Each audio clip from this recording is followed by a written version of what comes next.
Bom, agora vamos falar sobre os interrogatórios dos integrantes do Núcleo 1 da suposta tentativa de golpe.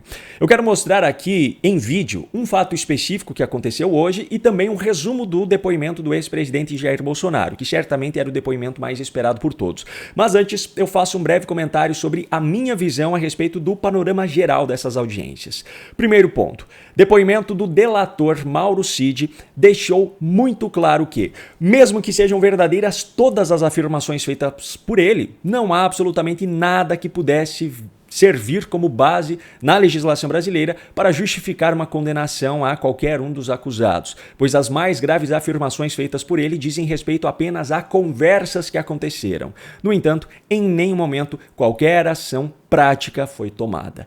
De acordo com a legislação brasileira, vontades, intenções ou até mesmo planejamentos não podem ser punidos. Por mais que você possa não concordar com isso, é isso que a legislação brasileira traz hoje.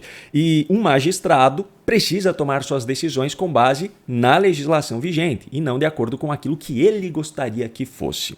Segundo ponto, a postura de Alexandre de Moraes na condução desses depoimentos, muito provavelmente em função da sua transmissão ao vivo, foi completamente diferente da postura normalmente adotada pelo ministro em outros momentos. Tanto na condução de depoimentos que não foram transmitidos ao vivo, como foi o caso das testemunhas de defesa, por exemplo, quanto em afirmações feitas em outros momentos, onde os acusados não estavam presentes, a postura de Alexandre de Moraes sempre foi muito mais dura.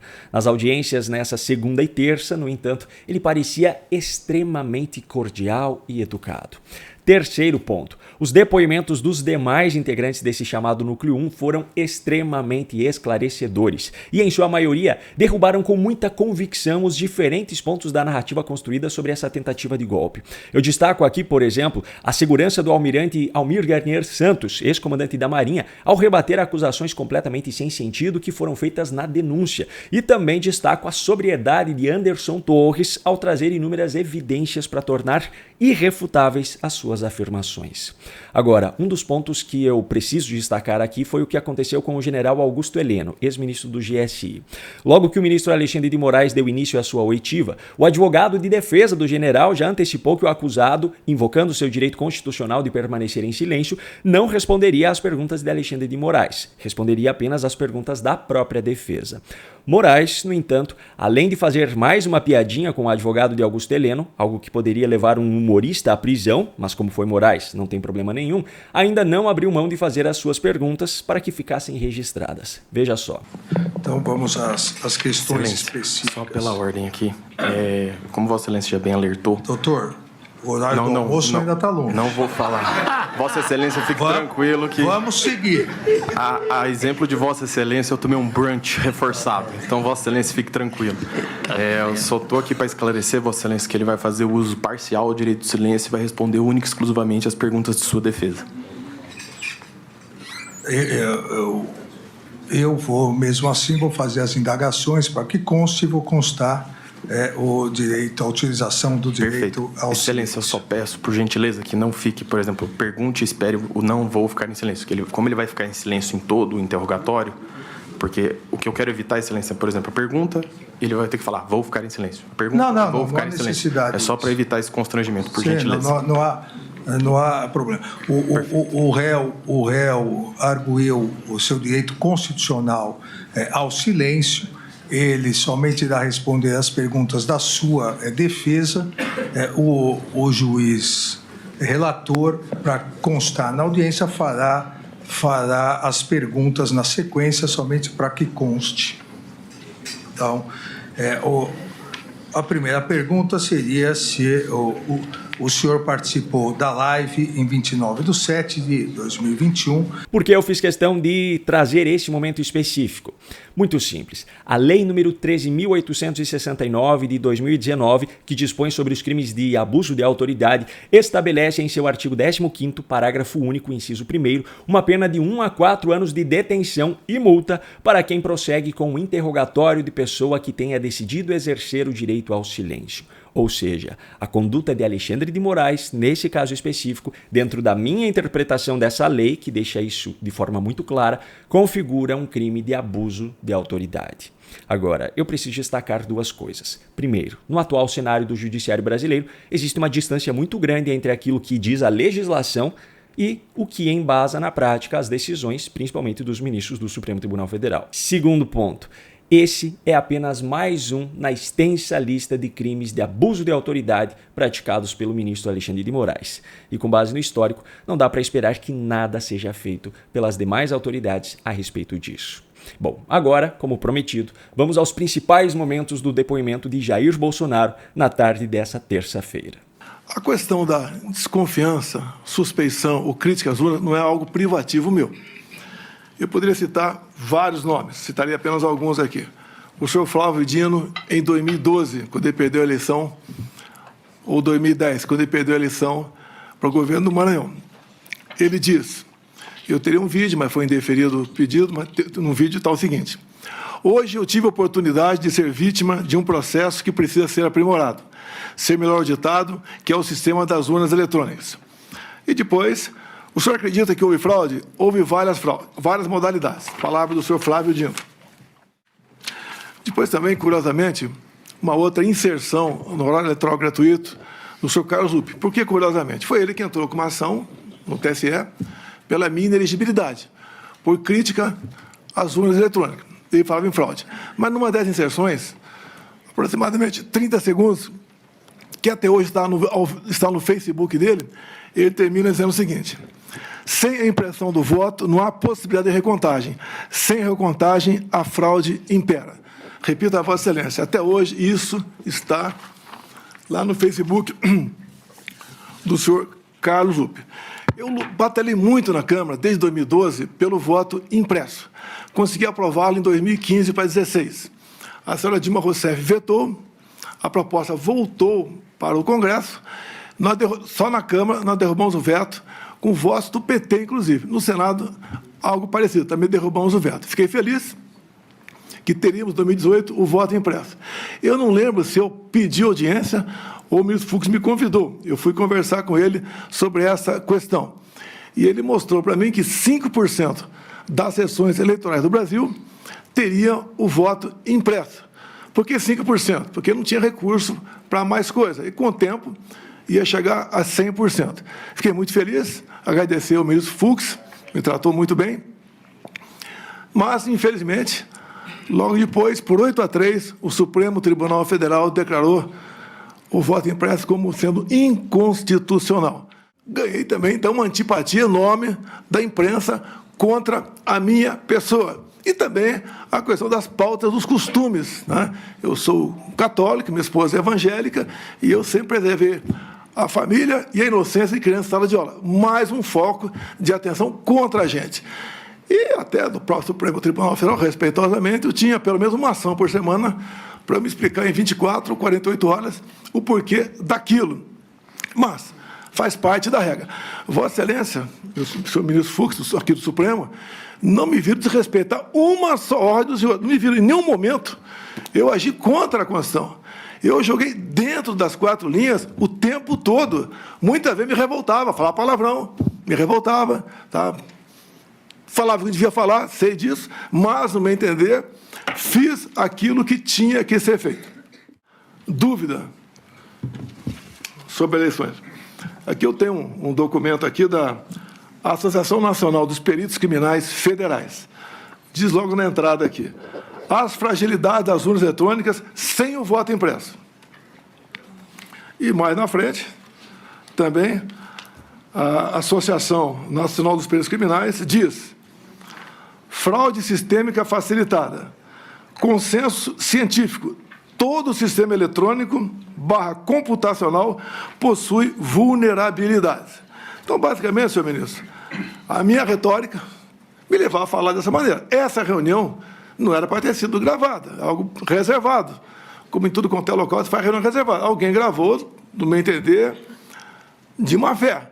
E ela tornou-se pública. Eu não estaria explicando essa questão aqui agora. Essa foi a minha retórica, que eu usei muito enquanto deputado e depois como presidente, também buscando aí o voto impresso como uma forma a mais de termos mais uma barreira, né, para evitar qualquer possibilidade de se alterar o resultado de umas eleições.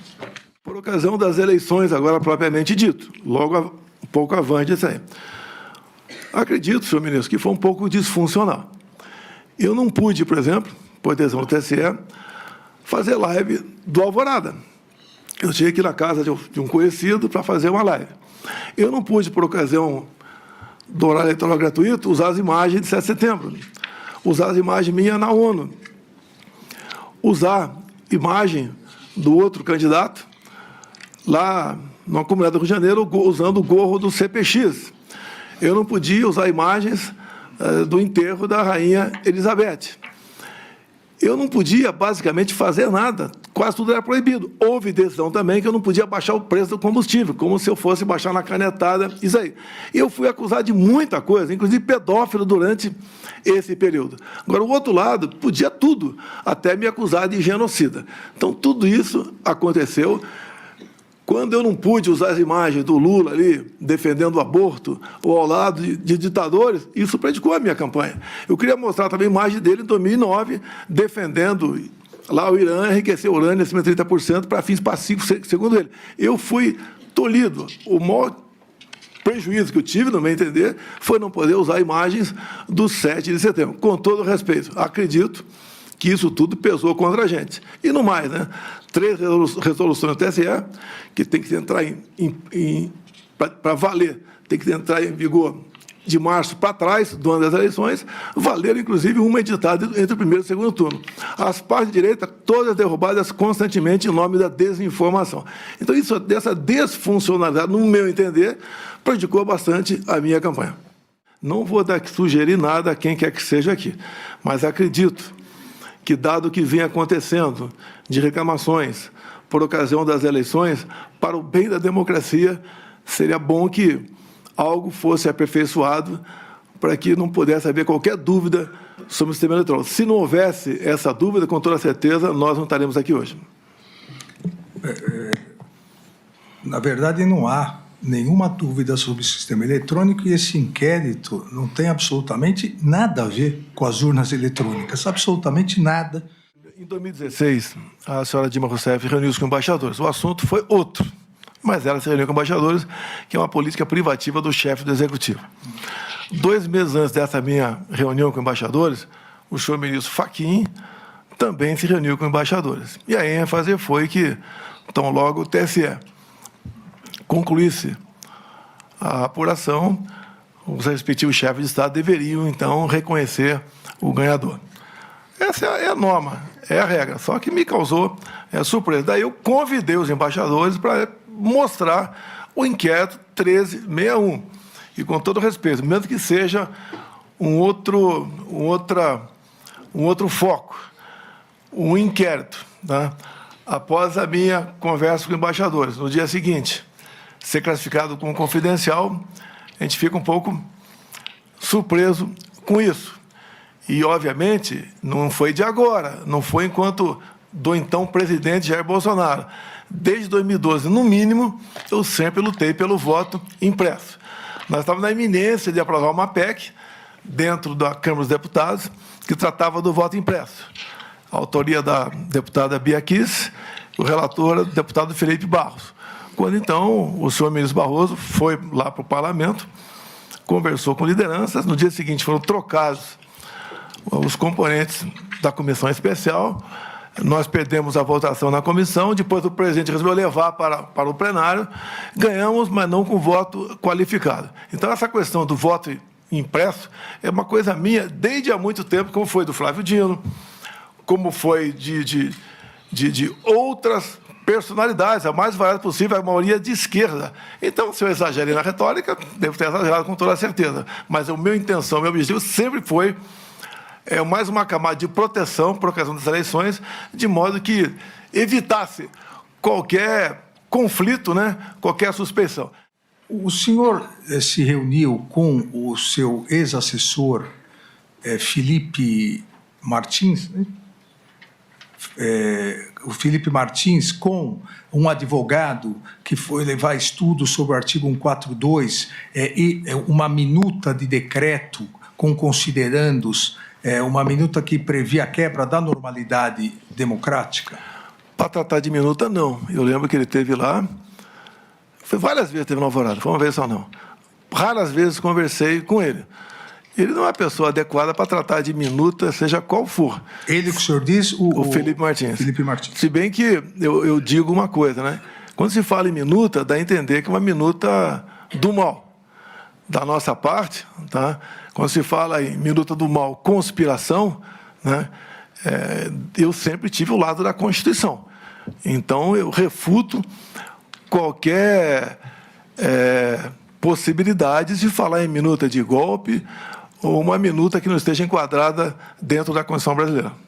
Mas essa minuta, esse documento que o senhor conversou com eles, continha o quê? Não conversei sobre essa minuta, foi bater um papo lá apenas. Teve um padre presente também, não lembro o nome dele. Era comum padre, pastores, ir orar lá na Alvorada, e eu atendia todo mundo. Muitas vezes entrava uma pessoa lá e no carro tinha mais 3 ou 4.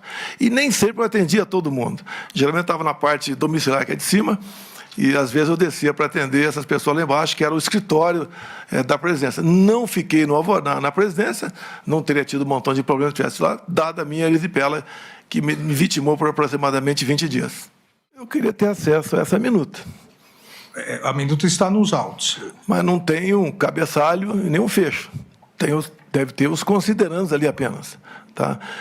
Isso foi colocado numa tela de televisão e mostrado de forma rápida ali. Mas a discussão sobre esse assunto já começou sem força, de modo que nada foi à frente. A ideia que alguns levantavam seria um estado de sítio, por exemplo. Até ouvi o ministro Fux questionando o coronel Cid aqui, se foi assinado ou não. Estado de sítio, né, como reza a nossa Constituição. Primeiro, o senhor tem que ter um fato, obviamente, né?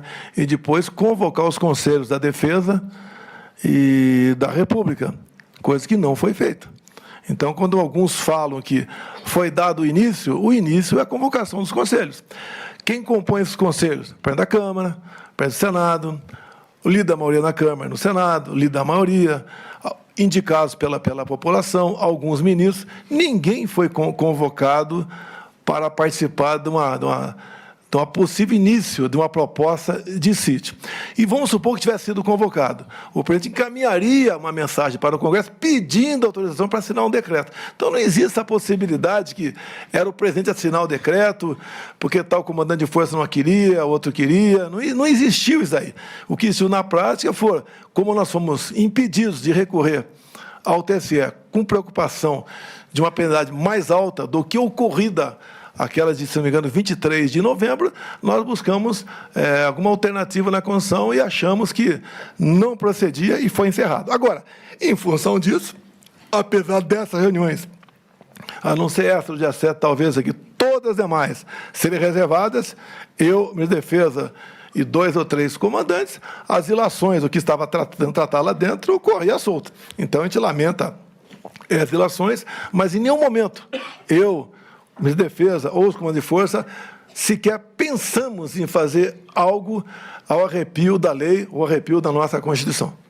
Nessa reunião, ou em algum outro momento, o almirante Garnet colocou as tropas da Marinha à sua disposição?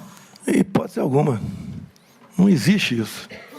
Até eu digo a Vossa Excelência, se nós fôssemos prosseguir no estado de sítio, ou até mesmo defesa, as medidas seriam outras. Na ponta da linha que teriam outras instituições envolvidas. Agora, não tinha clima, não tinha oportunidade, não tínhamos uma base minimamente sólida para fazer qualquer coisa. E, repito, só foi conversado esses outros hipóteses constitucionais, tendo de vista o TSE ter fechado as portas para a gente com aquela multa lá que espero que um dia, Vossa Excelência, possa reconsiderar aquela multa e volte para o partido. Está fazendo muita falta para a gente, aqueles 22 milhões de reais. Transitou em julgado, porque o plenário do TSE confirmou. Então, fizemos a coisa certa, sempre cumprindo a Constituição, com respeito, com tranquilidade, com Deus no coração, com a bandeira do Brasil, e fizemos a nossa parte ao longo de 4 anos. Por isso, uma aceitação grande, né? Acredito eu, em especial as viagens que eu faço pelo Nordeste, pretendo na quinta, sexta, sábado, estar no Rio Grande do Norte, visitando aí uns 8 municípios. Se me permitir, logicamente, eu posso mandar umas imagens para o senhor, como é que o povo nos trata a gente na rua. Tá? Eu declino. Declino, sim, senhor. Posso fazer uma brincadeira?